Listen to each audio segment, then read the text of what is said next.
let's get into some music because I'm gonna start going off on a tangent. Start going off on a tangent. So my fault. No. Don't do that. Okay. We ain't gonna talk Tom Brady. All right. So listen. So we'll get into some producer talk, man. And last week, we were talking about House Party. Not last week, I'm sorry. A week before that. I'm getting the podcast mixed up because we record a lot. We still got a podcast that ain't fully out yet. Ooh. Right. We still, you know what I'm saying? Like we got this halfway. We got two podcasts halfway out there. So, but one of the podcasts we were talking about is House Party. And what we talked about is Full Force. Now, ladies and gentlemen, that's Full Force. Subscribe for the very latest. Play it, Daddy. Now, pardon the Jerry curl. The whole outfit, bro. Matter of fact, pardon everything that they got on in this picture. Because them boots is crazy. What's that dude necklace looking like? What is never mind, you know what? The jeans is crazy. The jackets, everything, the scarf around the head, everything is wild. This is they look like a bunch of talented football players with Jerry curls right now. Don't forget the earrings. Oh, the earrings is crazy, but it's the 80s. The jewelry. It's the 80s. They bringing that dangling joints. They bringing that back. That's a fact, though. That's a fact. Listen, all y'all little youngers out there, y'all might as well get your little 80s kid out and get like this, right? Because these dogs, they was dope though. Now, the first time, I think for me, the first time I've ever heard of Full Force was when they did Too Hype. Right? That was the first time I heard that I recall who they were when they did the soundtrack to House Party. And then they were on the movie. I was 10 years old. Somewhere around there. Now Full Force, they're singers. I don't know if they can sing. Vocally, they not. I don't think vocally they were like out of this world, but they can really sing. They can sing, right? It wasn't no audition. I'm sorry. Yeah. I'm sorry. I didn't do that. You took my joke right there. Well, I'm about to say you better rap. Hey, they weren't new edition. They wasn't new edition. They can sing. So they can sing. They can definitely sing better than Ralph, huh? They can sing. They can sing. They can sing. I don't want no problems. So they're not a Newport. They're not a Newport away from losing their voice. They ain't Ralph by themselves, man. But they definitely can sing. Now, the thing about them though, they also can produce, right? Yeah. Now, we're gonna get into some Full Force, but first, I always go back. I go to Walt because Walt the youngest of the crew. Because if I was a youngin, when I heard a new Full Force, I know he like, listen, I don't know too much about Full Force. So do you know about Full Force? I know Full Force. I don't know. Okay. I don't know them like that. Like I wouldn't say I know them like I know New Edition, but I know Full Force like from the House Party movies. And when I learned that, the Bullies is the dudes that sung the songs. Then when I looked into it, I'm like, okay, they had some nice joints back in the day. So like, I like the music. I know of them. Yeah. Okay. Gotcha. I know Chuck. Chuck knows Full Force. Mm-hmm. You know. What are your thoughts about Full Force though, as a talent You know, like what are your thoughts about that? Even though I was slightly older than Walt, I have the same origin for as like my first contact with them because I was hearing it throughout the movie. I was like, yo, I never put the two together until much later. Like, oh, these are dudes who singing the songs. So I had to go back and then I think it's like as I come across different interviews, I was like, oh yeah, these dudes is legit. Like, ain't my type of height is still on the playlist. Yeah. Like that don't go off. So, and then of course that as producers, it gets and as songwriters, that list gets long. Pause. But it's a very extensive list, and they got the hits. Right, no pause on that one. Gotta pause that. Gotta pause that. Whoa. But I mean, as a producer though, Trent. Yeah. Like what are your thoughts about them? Man, they're definitely dope. Yeah. Ain't My Type of Hype was the jam in the movie for sure. That was it. I didn't like my first time knowing about Full Force, of course, was when the movie came out. I'm like, I didn't really put two and two together until that. I do have a question. Did they produce for Lisa too? Mm-hmm. We gonna go. Just want to make sure. Just want to make sure because go down the list. I started like, yeah, but yeah, definitely. We're gonna get into that. Yeah, definitely. But yeah, they're much power and props to them, man. So yeah, definitely expect it. So yeah, I mean, the one thing. Once I started really understanding who Full Force was, the one thing that I loved about them is the unity. Mm-hmm. They stuck together. And the writing, because they wrote for a lot of people too. Producing, they stuck together. And the acting, it's like, I felt like you couldn't get one without, you think about it. In the two movies they were in, they all were together. Right? You got all of them. It's like, yo, you can't have one without the other. And it worked. It worked. You know what I mean? Like they stuck together in a time, honestly, where people were breaking up. Groups were still, they were breaking up, but they came together, wrote, produced for other artists, and acted together. It's a true. When I look at that, I see a true brotherhood. You know what I mean? Of people who definitely in a music game that could be cutthroat. You never heard anything bad about Full Force. So I want to get into their music, right? And yes, they definitely produced for Lisa and the Cold Jam. That I wonder if I take you home. First of all, that's a classic.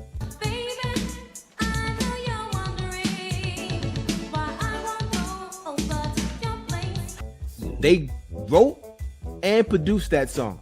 That's dope. They arranged the song.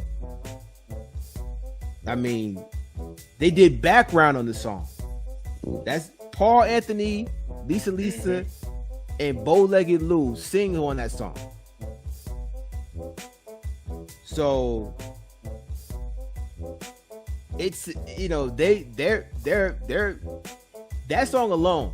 Just listen to that song alone. The beat, a well produced song. You know what I'm saying? And by the way, I think Lisa was like 14 when she was singing. She was that young? I think Lisa was like in her teenage years when she was singing on that. What, if I'm not mistaken. 16 or something. 16 or 18. Don't quote me on that, but she was young singing on that joint. On that. I wonder if you take me home. Would you still feel in love, baby? Like, she's young singing that song. Like, wow. You know what I'm saying? That's crazy. Hey, yo. That's crazy. Oh, Head to Toe by Lisa Lisa. That's the jam. That's the jam right there.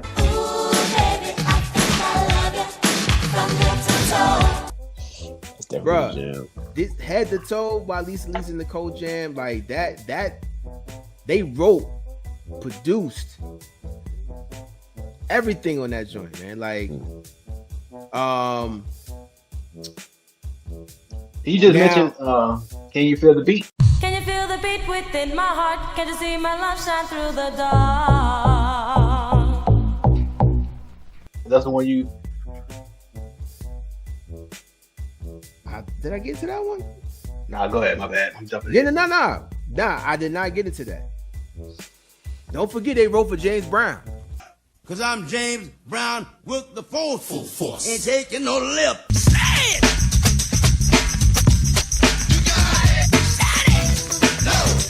They wrote for James Brown too? Yeah. James Brown comeback. That song I'm Real. I think he had a song called I'm Real. He did a comeback in the 90s. I think it was in the 90s. And they wrote that song. Let's see. Let's look into that. So yeah, they produced the song.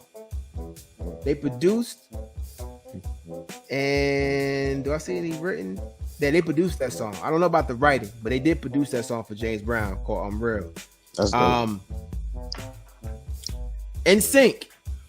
They wrote. Yeah, I do remember. Yeah, I remember when they was writing and producing stuff for NSYNC. I do remember that because that came out. It was like I remember seeing some kind of like interview that they were doing, and they were talking about like who they were back in the day, and then they were showing them like in the studio and everything, saying they was working with and right for NSYNC. So yeah, that part I do remember. So that came out. They were big on the boy band era. So we got Lisa Lisa, we got James Brown. They wrote for Rihanna in Rihanna's early stage. Mm. The Backstreet Boys. Yeah, they were big in the boy band era. This is all production I'm looking at right now. I'm not gonna say right. So this is all production that I'm reading. I don't know. I didn't get to the writing yet. Oh. Now I think we all a little too. Might be too. I remember this song. I was young when it came out, but it was this artist by the name of Cheryl Pepsi Riley. That's a name. Shirley Pepsi Riley. Two eyes at the end. Two eyes at the end. And she had this song called "Thank You for My Child." Thanks for my child. That was a baby mama's anthem. Okay. That's a big song, y'all. I'm telling you, at this time in the 80s, it really tapped into it tapped into the women. Like they wrote a song that really, when she sang that song, "Thank You for My Child," and you hear the baby in the background, like y'all go listen to that song. Like, that song is not an upbeat song. It's very like emotional. My mother, I remember my mother playing that. My mom, I had a young mother. My mom's when I was 5, 6, she was still in her 20s, right? And that song, she played that joint heavy. So that's another song. So we got NSYNC. They wrote for Montel Jordan. They wrote now this. I'm sorry, this is production, Rob. This is production. My bad. So we got some production joints from another production joint from Houdini. Now we got Houdini joint. Now this, I mean, they went from R&B to rap. Nice. Yeah. And this is early rap too. This ain't. You know what I'm saying? This early 80s rap. What else we got here? I don't know who Samantha Fox is. That name sounds familiar. The name sounds familiar. Now I don't know how this went. I have to look at the real credit, but they produced a song for Lil' Kim. What song was that? It's off the Bella Mafia album. Oh, It's that was called 2003. Yeah, 2003. Can't F with the Queen Bee. Don't be mad, I can't put this money in a casket. I can't put these cars in a box with the ashes. Full Force produced that. Wow. Yo, Like, come on, man. Like they 3LW. Wow. Like, bro, like they are. They was in there. They was in bag. a bag, bro. Yeah, They was in a bag. Now you talking about like writing. You got. Now it gets kind of hairy because if some artists sampled some of their songs, they get writing credits as well. Definitely. Right? So, but can you feel the beat? That was written by Full Force. Ooh. That go, hey, Bruh. That right there, that go off. they wrote and produced that. Mm-hmm. They wrote Wow. and produced it. That's what's up. Oh, that beat's crazy, bro. Yeah, I don't, It fits. It was right for Lisa. Mm. You know what I'm perfect. saying? Like, it was a perfect song. I'm gonna bug y'all out though. What's up? Do y'all know UTFO? Yo, EMD. Yeah, what's up, man? They go that girl they call Roxanne. I just saw, hey, ETFO? Roxanne. I was like, when I saw that, I said, there's no way they produced my Wow. favorite thing. I was like, yo, They That's wrote, wild. they helped write that song. UTFO and Full Force. that's wow. They wrote that together. Yeah, so we got production, more production from NSYNC. Let's see. Look at this one right here. I need to see. Well, they probably sampled. So, Probably. all right. So that means that I think they wrote Basketball. They helped write Basketball by Really? Curtis Blow. By Curtis Blow. Wow. Hold on. Let me look at that real quick because they're in the Bow Wow They're in the Bow Wow credits. for Basketball. Yeah.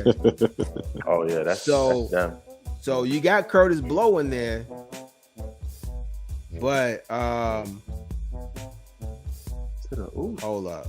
We got where's Basketball, Man, they could be paid for that. bruh. That's what I'm saying, man. Big Like money. this is Big money. this is crazy, man. Like Just off NSYNC and Backstreet alone. Mhm. Right there, them dime albums. Yeah. man, hold up. Let me see. So Basketball. So here we are right here. So now I don't know about that one, but somehow, they wrote it. Curtis Basketball.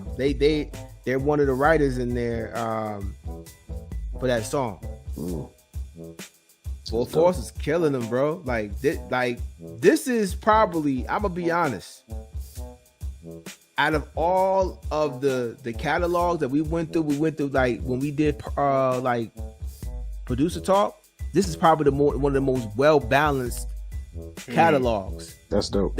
We went from pop to R&B to rap. Full Force has covered probably almost every genre, and they probably I mean they have who knows, they might got some country songs, I don't know, but the most popular song genres, Yeah, they hit all three. That's dope. yeah. You know what I'm saying? Like that, like man, like I mean, I'm not even done. Like going through this, like this is a phenomenal career. That's dope. You know, they probably still not done. Not to mention all the songs they did for themselves. Oh yeah, I forgot. Yeah, because they were artists themselves for sure. It's like if you needed a hit for at least a little for 3 decades. For 3 decades at least, you were going. That's how you keep growing, man. Of course. That's a full-fledged career. That's the longevity of it.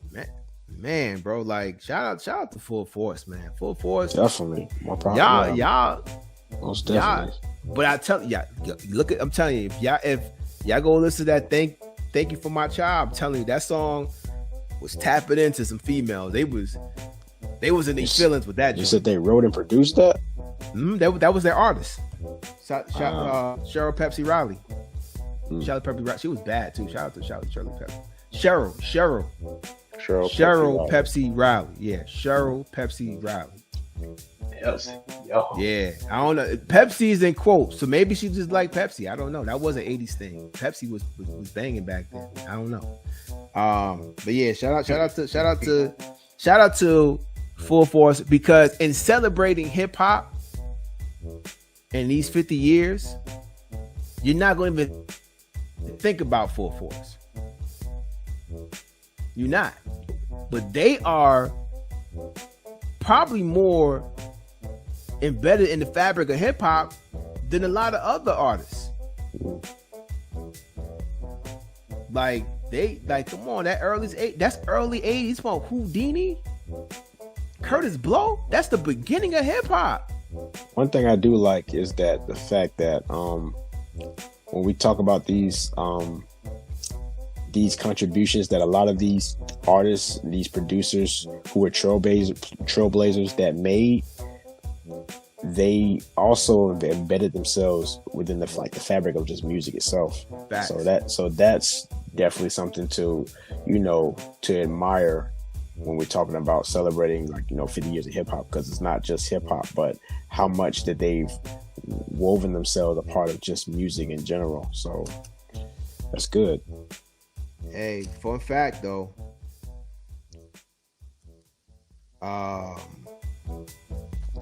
It looks like, from what I can see, Sting redid Roxanne. Yeah, he did. Yep. Which means Full Force got a credit for it. Not only Full Force did he produce that joint, Stevie J produced it and the Police produced it. And yeah, Roxanne was written by Full Force. You mean the remix that they did for Roxanne? Stevie J, yeah, Diddy, and the Police redid that. Remember the that remix. Remember that joint? Take Diddy off. No Diddy. I guarantee. No, hold up, y'all. Hold up, y'all. Diddy can. I gotta talk to y'all. I'm gonna talk to you. I ain't gonna get into it right now. But I'm gonna talk to you about Dr. Dre. No. I'm not gonna get into it now. But I found some things out about Dr. Dre. But anyway, yeah, like. Oh no. So what, did he really produce some stuff? But UTFO, Sting, and Full Force, man, and a couple other people, they get composer credit for that. Shout out to y'all, man. That remix was on point though. I like that remix. Yo, Sting is gangster. If you did over Roxanne, come on, son. Hey, shout out to Sting on that one. That's crazy. I gotta listen. I ain't listening. But he has his own original version too, right? Who? Sting. Yeah, but UTFOs come before his. They got to. Yeah, because dog, if Full Force and UTFO are getting credit on this version, theirs came first. They're the original. Yeah, but because that sample uses that Roxanne, but Sting has his own thing. It was like, it's like Roxanne. You don't have to. Yeah. So yeah, but that's only a name. The rhythm of that song, that Roxanne, that's UTFO. Because Puff sampled it. No. But what I'm saying is that UTFO, yeah, of that part, yeah, that comes from that. They're the original. Of course, because that sample came into it. But Sting has his own original version. But the way he's saying that, it's no, right. He's singing it to match the thing, but that when they sample that and put it in there, that's Puff. Hey, like I said, he's still singing the same lyrics that he has from the original in there. I haven't heard it, but shout out to UTFO. Shout out to Sting. And but anyway, we gonna move on.